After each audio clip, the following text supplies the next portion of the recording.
तोरे चक्कर में सुनिधिया सुनिधिया हो गलियो बदनाम गे, हो गलियो बदनाम गे। जय मां रिकॉर्डिंग स्टूडियो बड़की रजवा हसनपुर समस्तीपुर। हो गलियो बदनाम गे, हमारा के छोरी के जैभी पिया के साथ के। हो गलियो बदनाम गे, हमारा जे छोरी के जैभी पिया के साथ के। तोरे चक्कर में सुने कजलिया हो गलियो बदनाम गे, तोरे चक्कर में सुने के रधिया हो गलियो बदनाम गे। हमारा जे छोरी के जैभी पिया के साथ के, हमारा जे छोरी के जैभी पिया के साथ के। तोरे चक्कर में सुने कजलिया हो गलियो बदनाम गे, तोरे चक्कर में सुने के रधिया हो गलियो बदनाम गे, हो गलियो बदनाम गे, हो गलियो बदनाम गे।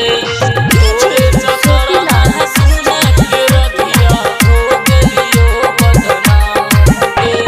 हरदम हर घड़ी कर गे रही हमारा से बात गे, भेलो की कमी तू ससुरा जाय छी पियावा के साथ गे।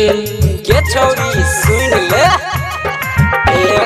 हरदम हर घड़ी कर गे रही हमारा से बात गे, भेलो की कमी तू ससुरा जाय छी पियावा के साथ गे। हमर वाला प्यार सुन के छोरिया देतो न भतरा तोहार के, हमर वाला प्यार सुन के छोरिया देतो न भतरा तोहार के।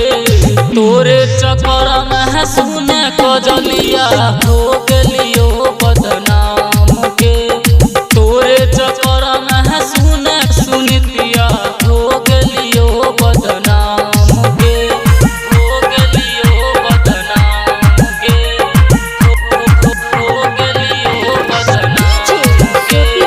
तोरे चक्कर में सुने सुनिधिया हो गलियो।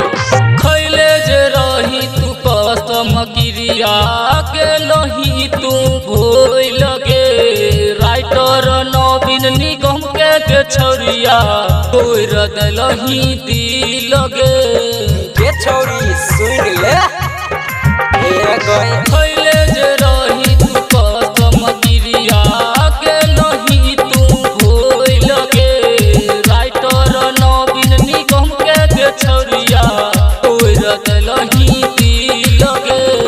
रणबीर राजकुमार के सुने के छोरिया को दलही बर्बाद के, रणबीर राजकुमार के सुने के छोरिया को दलही बर्बाद के।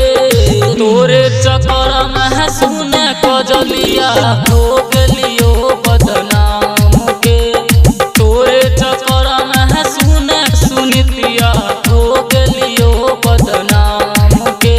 रिकॉर्डेड बाय जय मां रिकॉर्डिंग स्टूडियो।